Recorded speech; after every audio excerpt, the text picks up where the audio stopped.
Well, good morning, boys and girls. I hope you're all having a good morning, whether you're watching this at church or if you're watching this at home or whether you're watching this later on in the day. Whenever you're watching it, I hope you're having a good day. Now, later on today, we're going to hear a story all about the importance of trusting in Jesus. And that made me think of a verse in the Bible in Proverbs chapter 3, verses 5 and 6. And they say this: "Trust in the Lord with all your heart, and lean not on your own understanding. In all your ways submit to him, and he will make your paths straight." And that also reminded me of a song that we can sing with those same words in it. And there's good actions as well. Obviously, I can't do the actions, but I hope you're doing the actions at home. So let's sing Trust in the Lord.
Excellent singing, boys and girls. Hi, boys and girls. I hope you're all well and enjoying being back to school and this lovely weather that we've been having. Now, I want you to think, have you ever heard of somebody saying, "That's impossible, you can't do that"? Maybe you've heard your mum and dad saying that on a few occasions. So let's think if there's anything that you think would be impossible. Now, can you touch your nose with your tongue? Let's see if we can do it. Nope, I can't do it. That's impossible. What about spending a whole day with your brother or sister and not fighting? I think that might be impossible sometimes too. Now let's think, are there any things that are definitely impossible for everybody to do? What about being in two places at one time? Or what about walking through a wall? I don't think these things are possible. So in the Bible, there's lots of things that we think would be impossible, but that Jesus is able to do that are possible. And we call these things the miracles that Jesus performed. And in the Bible, there's lots of examples of the miracles that Jesus performed. And lots of people followed Jesus because they were amazed at the things that he was doing and the miracles that he was performing and loved hearing about God and his kingdom. And one day, after many people, 5,000 people, had listened to Jesus and they had been fed with the bread and the loaves, Jesus went up a mountain to pray. Whilst he was doing this, he sent the disciples off into a boat on the Sea of Galilee and told them that he would be with them later. Now the disciples set sail, and then all of a sudden it started to rain. The waves started to get bigger, the wind started to blow, and it became very scary. Now, can you imagine being out in the boat in the dark and that the waves are coming over the edge of the boat. The boat is rocking from side to side, and that the thunder and the lightning, I'll tell you, I think I would be a bit afraid. The disciples were terrified. And then all of a sudden, they saw something in the distance coming closer to them. They couldn't really see very well because it was so dark, but the closer this came, they began to realize that someone was walking on water. Impossible, you might say. But they looked again, and guess what? Guess who it was? It was Jesus, you're right. Jesus was walking on the water towards them. He knew the disciples were scared, so he said, "Don't be afraid. It is I." He wanted them to know that he is the all-powerful God and can do all things. When Peter saw Jesus, he called out to him and said, "Lord, if it's you, tell me to come out on the water with you." Jesus said, "Come." Jesus wanted Peter to put his trust in him, even when he was scared or doubting. So Peter got to the edge of the boat, started to step out, put one foot on the water, and then another, and another. Amazing! He was walking on water. My goodness, you might think this was impossible. How could he do it? Because Jesus, the all-powerful God, could help him to do it. So Peter was walking out, but then started to look around him and thought, uh-oh, the wind is still blowing, the waves are still crashing. Oh my goodness, what is happening? And he started to sink. He called out to Jesus, "Jesus, help me, save me." And Jesus put out his hand and caught him. Peter was lifted out of the water and started walking to Jesus again. But how could this happen? Because Jesus wants us to trust him even if we are scared and doubting. And he said to Peter, "Why did you doubt me? Why did you take your eyes from me?" They both walked back and got into the boat. When they were on the boat, can you imagine how excited and how amazed everybody was? And then all of a sudden, the storm stopped. The wind stopped, the waves settled down, and it was calm. The disciples praised God and were so thankful and happy at what had just happened, and they knew that Jesus was the Son of God. So boys and girls, what we want to think is how Peter trusted in God even when he was scared. He knew that Jesus was there by his side and was able to help him. We can trust in Jesus to know that he is our faithful friend and that we can talk to him at any stage if we are scared, and know that he will give us the strength to get through some of the things that we think are impossible that we can do with his help. So, thank you for listening. We're now going to do some craft and some activities.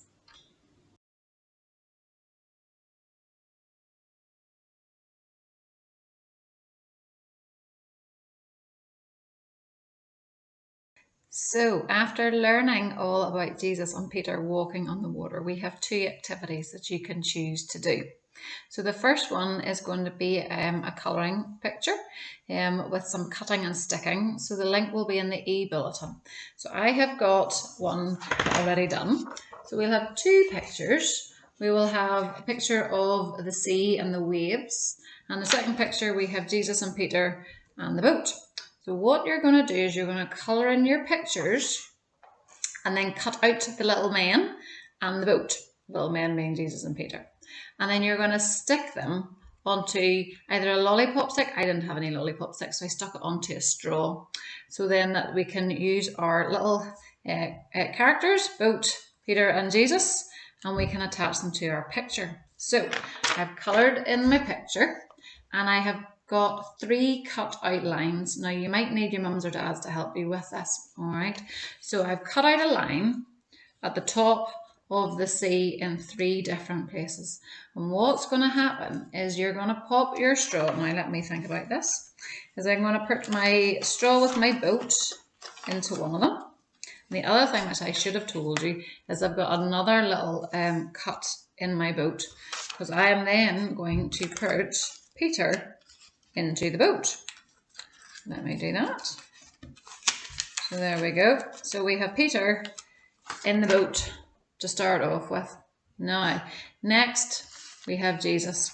And Jesus, again, I'm going to pop on a cutout line on the other side, because Jesus came walking along on the water. And because I've made my line a little bit longer, I can move Jesus walking on the water. Now, what else happened in the story? Peter asked Jesus and said, can I come out onto the water? So Peter is able to get out of the boat. And I have my third line, and everything's going to fall apart. And my third line, and we have Peter. Whoops, a daisy's starting. Oh, my boat's capsized. Peter starting to walk on the water. But what happened? Peter took his eyes off Jesus and he started to sink, didn't he? So then Jesus was able to help him and got him up and walked over to meet him, and they both got into the boat. Now, I know my things kept falling apart, but that is one activity for you to have a wee go at. So again, the men can walk on the water or they can sink down into the sea. So that's option number 1. Okay, so option number 2 is to get a bowl of water. Obviously ask your mummy and daddy to make sure that you don't drop it or spill it. Bowl of water, and then find some things around the house, and we're going to find out whether they float or sink. So I have a few things here, and again I'm going to get you to guess whether you think it's going to float or whether you think it's going to sink. So first of all, I have a pencil. I'm going to pop it in the water. Hopefully you can see. Yep, it is floating. Now we've got a bit of Lego. What do you think it's going to do? Float or sink? It's floating. I actually thought that was going to sink. Now next, I have a golf ball. Now, what do you reckon? Float or sink? That's how I go. Oh, that's sort of bouncing, but it's definitely sinking. Now this time I have a ping pong ball. What do you reckon? Float, sink? Let's go. It's floating. Hope you're guessing right. And second one, last one, I've got a ball. I was going to put food colouring in, but I just thought I'd put it in the bottle in instead. So we're going to pop the bottle on. Gosh, there's lots of things that are floating. Now, what about a coin? What do you think it's going to do? Now, let's put it in. Let's see if I can put it on flat. Do you think that would make a difference? No. All the way to the bottom. Now here's something that you could maybe try. So I've got a bit of tin foil, and the tin foil, it floats. Now let's see what happens if I start to put some coins on it. So I raided somebody's money box in the house, don't tell them. And I'm going to put lots of coins. Hopefully I have enough coins. Now, probably should have counted actually how many coins I'm putting into this, shouldn't I? Keep going. Wonder how heavy it. Oops, missed. I have to be. My goodness, there's quite a lot of coins here. You know, it's not sinking yet. So isn't that quite amazing? Now I've got all these coins and it's still not sinking. I thought it would have sunk by now. I'm going to have to raise somebody else's money box again. Dear me. Here we go. Oh, the water started to come in and down it goes. So there you are, boys and girls. There's 2 craft activities for you to do. One to see what things you can find to float or sink. And I want you to think how amazing it was that Jesus walked on the water and he helped Peter walk on the water. Even when he didn't think that it was possible, everything is possible with God in our lives. And we know that we can talk to him, we can call out to him and never doubt that he will help us. Thanks, boys and girls. Enjoy the rest of your day. Bye.